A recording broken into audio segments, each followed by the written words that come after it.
Hi అండి, welcome to పెసెస్ kitchen. ఈరోజు వీడియోలో తెలంగాణ చెక్కలు ఏ విధంగా తయారు చేయాలో మీకు చూపించబోతున్నాను. మరి ఈ తెలంగాణ చెక్కలు ఇంట్లో ఉండే వస్తువులతోనే ఎంతో ఈజీగా టేస్టీగా తయారు చేసుకోవచ్చండి.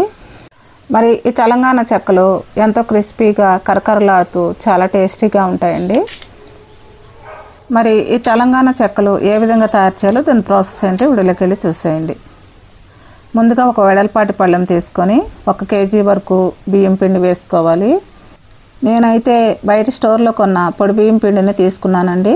మీరు బియ్యంని మరపట్టించి కూడా వేసుకోవచ్చు. ఇప్పుడు దీంట్లోనే 1/2 కప్పు శనగపప్పుని 2 గంటలు నానబెట్టుకొని ఇప్పుడు ఈ బియ్యం పిండిలో వేసుకోవాలి. ఇప్పుడు దీంట్లోనే 1/2 కప్పు పల్లీల్ని కొంచెం వేయించుకొని పొట్టు తీసుకొని కొంచెం ముక్కలుగా చేసుకొని వేసుకోవాలి. ఇప్పుడు దీంట్లోనే 2 టేబుల్ స్పూన్ ధనియాల్ని కొంచెం క్రష్ చేసుకొని వేసుకోవాలి. ఇప్పుడు దీంట్లోనే 1 టేబుల్ స్పూన్ జీలకర్రను వేసుకోవాలి. ఇప్పుడు దీంట్లోనే 1.5 టేబుల్ స్పూన్ వరకు కారం వేసుకోవాలి. ఇప్పుడు దీంట్లోనే 1/2 టీ స్పూన్ పసుపు వేసుకోవాలి. ఇప్పుడు దీంట్లోనే రుచికి తగినంత సాల్ట్ వేసుకోవాలి. ఇప్పుడు దీంట్లోనే కట్ చేసుకున్న కరివేపాకుని కొంచెం వేసుకోవాలి. తెలంగాణ చెక్కల్లో నువ్వులు కూడా వేసుకుంటారండి. నేనైతే నువ్వులు వేసుకోలేదు. మీరు నువ్వులు వేసుకుంటే 1/2 కప్పు వరకు నువ్వులు వేసుకోవచ్చు. ఇప్పుడు వీటిని కూడా మొత్తం మిక్స్ అయ్యేటట్టు ఒకసారి బాగా కలుపుకోవాలి. ఇప్పుడు ఈ బియ్యం పిండిలో నూనె కానీ బటర్ కానీ వేసుకొని అవసరం లేదండి. ఇప్పుడు ఈ బియ్యం పిండిలో బాగా మరిగించుకున్న వాటర్ని వేసుకొని ఈ పిండి ముద్దను కలుపుకుంటే సరిపోతుంది. ఈ బియ్యం పిండిలో వేడి నీళ్ళు ఒకేసారి వేసుకోకుండా కొంచెం కొంచెం వేసుకొని కలుపుకోవాలండి. ఒకేసారి వేస్తే పిండి పలచబడిపోతుంది. అందుకని వాటర్ కొంచెం కొంచెం వేసుకొని పిండి ముద్దను కలుపుకోవాలండి. ఈ బియ్యం పిండిలో నూనె కానీ బటర్ కానీ వెన్నపూస కానీ వేయకపోయినా సరే మనం వేడి నీళ్ళు వేసి కలుపుకుంటున్నాం కాబట్టి చెక్కలు ఎంతో క్రిస్పీగా కరకరలాడుతూ ఉంటాయండి. ఇప్పుడు ఈ బియ్యం పిండిని ఒక సాఫ్ట్ ముద్దలాగా తయారు చేసుకోవాలి.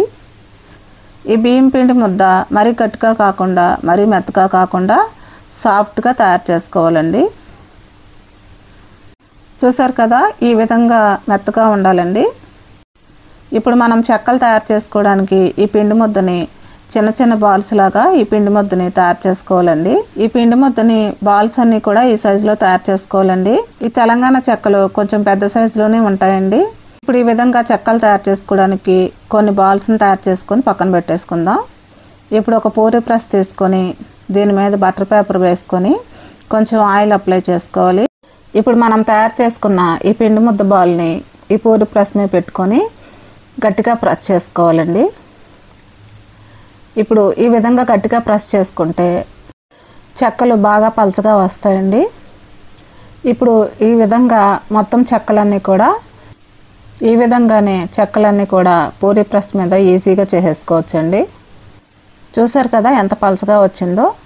ఇప్పుడు మనం తయారు చేసుకున్న ఈ పిండి ముద్ద అంతటిని కూడా ఇదే విధంగా పూరీ ప్రెస్ మీద తయారు చేసుకుంటే ఈజీగా చెక్కలన్నీ కూడా తయారు చేసేసుకోవచ్చండి. ఇప్పుడు మనం తయారు చేసుకున్న ఈ చెక్కలన్నీ కూడా ఒక తడి క్లాత్ పరుచుకొని ఆ తడి క్లాత్ మీద వేసుకోవాలండి. చూసారు కదా, చెక్కలన్నీ కూడా ఒకదాని తర్వాత ఒకటి పూరీ ప్రెస్ మీద తయారు చేసుకుంటే ఎంతో ఈజీగా తయారు చేసేసుకోవచ్చండి. ఇప్పుడు ఈ పిండి ముద్దని గాలికి గట్టి పడకుండా ఒక పళ్ళెంని మూత పెట్టుకొని ఇప్పుడు ఈ పిండి ముద్దని పక్కన పెట్టేసుకుందాం. ఇప్పుడు స్టవ్ మీద ఒక కడాయి పెట్టుకొని డీప్ ఫ్రైకి సరిపడా ఆయిల్ వేసుకొని బాగా మరిగించుకోవాలి.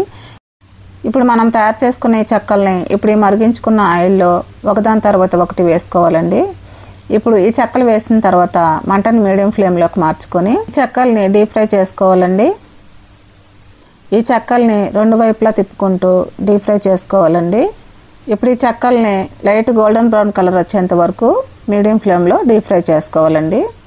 ఇప్పుడు ఈ చెక్కలు లైట్ గోల్డెన్ బ్రౌన్ కలర్లోకి వచ్చి బాగా ఫ్రై అయినాయండి. ఇప్పుడు వీటిని తీసేసుకొని ఒక ప్లేట్లోకి పెట్టేసుకుందాం.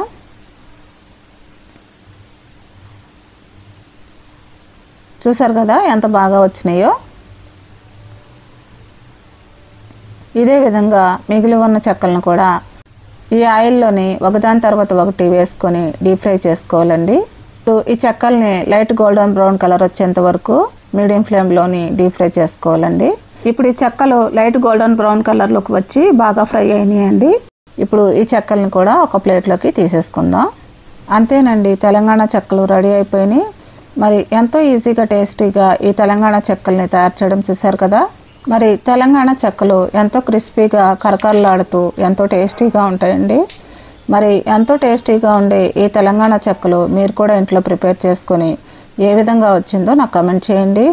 నా వీడియోస్ కనుక మీకు నచ్చినట్లయితే ఇప్పుడే సబ్స్క్రైబ్ చేసుకుని బెల్ ఐకాన్ ప్రెస్ చేయండి.